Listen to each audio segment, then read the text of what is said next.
మన ప్రభు అయిన యేసుక్రీస్తు పరిశుద్ధ నామములో ఈ పాడ్కాస్ట్ ద్వారా వాక్యం వింటున్న ప్రతి వారికి నా హృదయపూర్వకమైనటువంటి వందనాలు. దేవుడి మిమ్మును దీవించునుగాక. కీర్తనల గ్రంథం 109వ కీర్తన 31వ చరణం. దరిద్రుని ప్రాణమును విమర్శకు లోపర్చు వారి చేతిలో నుండి అతన్ని రక్షించుటకై యెహోవా అతని కుడి ప్రక్కను నిలుచుచున్నాడు. చదివినటువంటి వాక్య భాగంలో ఒక శ్రేష్టమైనటువంటి విషయాన్ని చూస్తాం. విమర్శించే వారి చేతిలో నుండి దీనులను, దీనావస్థలో ఉన్న వారిని, నలపబడుతున్న వారిని, బాధల, ఇబ్బందుల, ఇక్కట్ల మధ్య కృంగిపోతున్న వారిని విడిపించడానికి మరియు రక్షించడానికి, విముక్తి కలుగొచ్చడానికి మన విముక్తి దాత, మన రక్షకుడు, మన జీవదాత, ఆరోగ్య ప్రదాత మన కుడి ప్రక్కన నిలిచి ఉన్నాడు. ఆయన విడిచి వెళ్ళేవాడు కాదు గాని అక్కడే నిలిచి ఉండువాడు. పగలు ఎండ దెబ్బైనను, రాత్రి వెన్నెల దెబ్బైనను నీకు తగులనివ్వడు.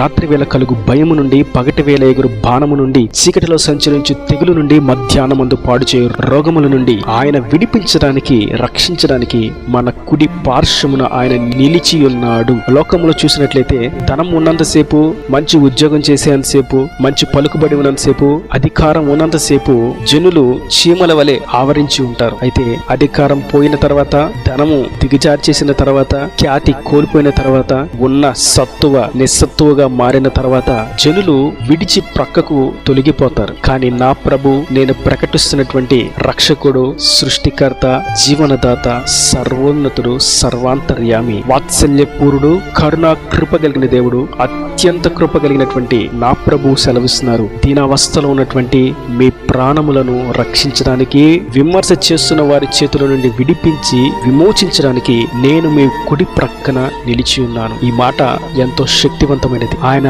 అందరికీ కాదు కానీ మాట సెలవిస్తుంది. ఎవరైతే దీనావస్థలో దరిద్రులుగా విమర్శకు లోనవుతూ ఏ తప్పు చేయనప్పటికీ ఇది నీ వల్ల జరిగింది, ఇది నీ తప్పు, నీ పాపము, నీ అజ్ఞానము, నీ ఆలోచన, నీ ప్రవర్తన వల్ల జరిగింది అని నిందలు వేస్తూ, విమర్శిస్తూ, అన్యాయంగా తీర్పులు తీరుస్తూ, నిందలు వేస్తూ, దూషణ చేస్తూ విమర్శిస్తున్నారో తన జనులైనటువంటి వారికి ఆయన సెలవిస్తున్నాడు, నేను మీ కుడి ప్రక్కన నిలిచి ఉన్నాను. ఎందుకని ఆయన కుడి ప్రక్కన నిలిచి ఉన్నాడు అని మనం చూసినట్లయితే ఒకసారి ఇదే కీర్తనల గ్రంథం 109వ కీర్తన 6వ చరణంలో మనం చూస్తాం.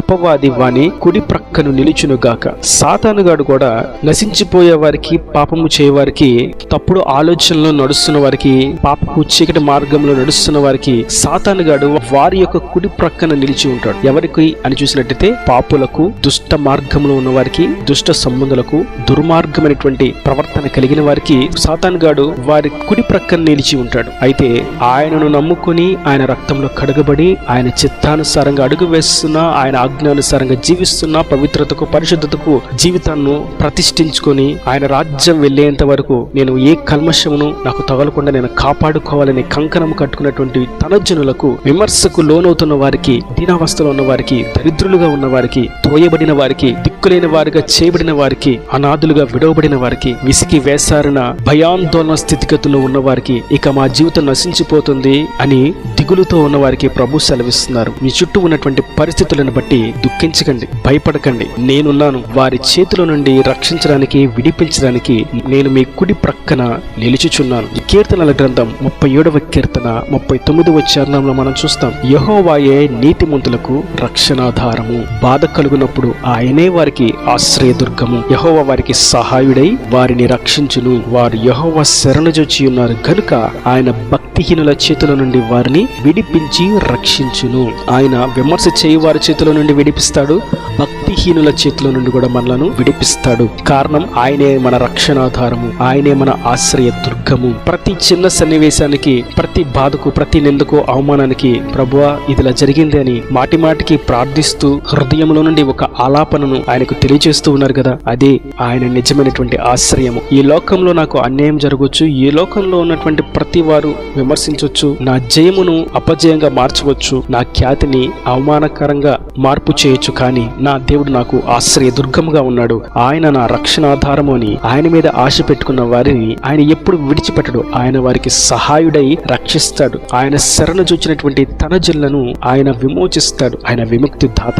ఆయన భక్తిహీనుల చేతుల నుండి మనలను విడిపించును. చుట్టూ అనేక మంది జనసమూహం ఎలా వస్తున్నారంటే మనలను ముంచి వేయడానికి యోర్దాను అలల వలె, ఎర్ర సముద్రము వలె మన మీద పొర్లి పారి అంతరింపు చేయాలని ప్రయత్నం చేస్తూ ఉంటే అటువంటి ప్రతి పరిస్థితిలో ఏ తప్పిదము చేయకపోయినప్పటికీ నిందలు వేసి తప్పుడు సాక్ష్యాలను పెట్టి లేనిపోని మాటలు చెప్పించి అబద్ధపు సాక్షులను నిలబెట్టి విమర్శ చేస్తున్న వారు ఎలా ఉన్నారంటే, వారు మనలను మృంగివేయడానికి మన చుట్టూ ఆవరించి యుద్ధానికి సిద్ధమైన వారుగా దండువలే వారు వచ్చారు. మన ఆశీర్వాదాన్ని దుఃఖానికి మార్చడానికి, మన ఆశీర్వాదకర స్థితిని, దీవెనకరమైనటువంటి స్థితిని దిగజార్చడానికి, లోక పాపంలో పడివేయడానికి దండు యుద్ధానికి దిగి ఉన్నారు. అయితే వారందరి చేతుల నుండి దేవుడు ఎలా విడిపిస్తారనగా, ఇప్పుడు మిమ్మల్ని చుట్టుకొని ఉన్నటువంటి ప్రతి స్థితిని నేను మార్చి వాటన్నిటికంటే మీ తలను నేను ఎత్తుగా హెచ్చించబోతున్నాను. ఇక్కడ నిలిచి ఉన్న వారిలో, నీ మీద నింద మోపుతున్న వారిలో, నిన్ను విమర్శిస్తున్న వారిలో ఎవరు కూడా నేను తాకలేనటువంటి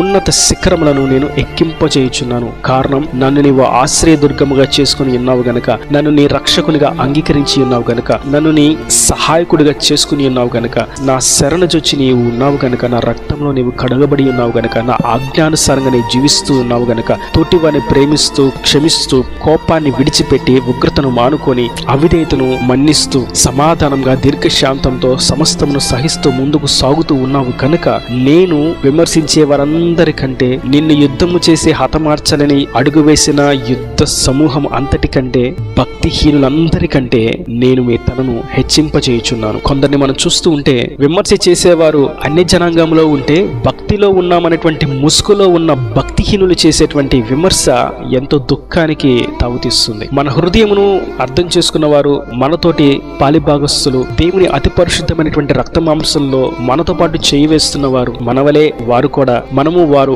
ఒకటే అన్నటువంటి అభిప్రాయముతో అడుగు వేస్తున్నప్పుడు, వారు సైతం విమర్శిస్తూ, వారు సైతం ఏమాత్రం పురికొల్పక, నీ వ్యాపారం ఇలా ఉంటే సాగదు, నీతిగా న్యాయంగా ఉంటే కుదరదు, నీ ఉద్యోగంలో నువ్వు నమ్మకంగా ఉంటే సరిపోదు, అందరూ చేసినట్లే నీవు కూడా చెయ్యి, నీవు కూడా తప్పుడు మార్గాలను ఎంచుకో, త్వరగా ధనాన్ని చేకూర్చుకోవచ్చు, నీతి నిజాయితీ నమ్మకం యథార్థత పవిత్రత పరిశుద్ధత అని వాటిని పట్టుకొని ఊగిసలాడుతూ ఉంటే సరిపోదు అని భక్తిలో ఉన్నటువంటి వారిని దిగజార్చే విధంగా, త్రోవ తప్పించే విధంగా ఈ భక్తిహీనులు చేతులు పనిచేస్తూ ఉంటే కుడి ప్రక్కన నిలబడి, అయితే ప్రభు వాటన్నిటి నుండి తప్పించడానికి, వారి దుర్మార్గమైనటువంటి ఆలోచనల నుండి తన జనులను విడిపించడానికి ఆయన మన కుడి ప్రక్కన నిలబడి విమోచిస్తాడు, విడిపిస్తాడు, రక్షిస్తాడు. ఆయన తోడుగా ఉన్నాడు అన్న సంగతిని అన్ని జనులు చూచి భయపడినట్లుగా ఆయన చేస్తాడు. కనుక నా ప్రియ సహోదరులారా, విమర్శిస్తున్న వారిని చూసి మన జీవితం అయిపోతుంది అని భయపడక, బాధపడుతున్న వారిని చూసి ఇక మాకు ఆధారం లేదు అని అనుకోక, భక్తిలో ఉన్నారనేటువంటి ముసుగులో ఉన్నటువంటి భక్తిహీనులు మాట్లాడేటువంటి మాటలను చెవిన పెట్టక, ఆత్మీయులే అని నమ్మి వారిని ఆశ్రయంగా చేసుకొనక, వారి మాటలకు, వారి క్రియలకు, వారి ప్రవర్తనకు, వారి నిందలకు దిగులు చెందక, మన రక్షణాధారమైనటువంటి ప్రభువు, మన ఆశ్రయదుర్గమైనటువంటి ప్రభువు, మన సహాయకుడైనటువంటి ప్రభువు మనకు ఉన్నాడు, మన కుడి ప్రక్కన ఆయన ఉన్నాడు అని గుర్తించిన వారముగా ధైర్యముగా నిలబడదాం. ఆయన మన కార్యాలను సఫలపరుస్తాడు, మనల్ని విడిపిస్తాడు, ఇప్పుడున్నటువంటి ప్రతి స్థితిగతుల నుండి విడిపించి గొప్ప చేస్తాడు. ఆయన సన్నిధిలో మనలను ఆయన సాక్షిగా నిలబెడతాడు. ఈనా దేవుని మాటల ప్రతి వాని హృదయంలో నీరుకట్టి ఫలింపు చేయను గాక.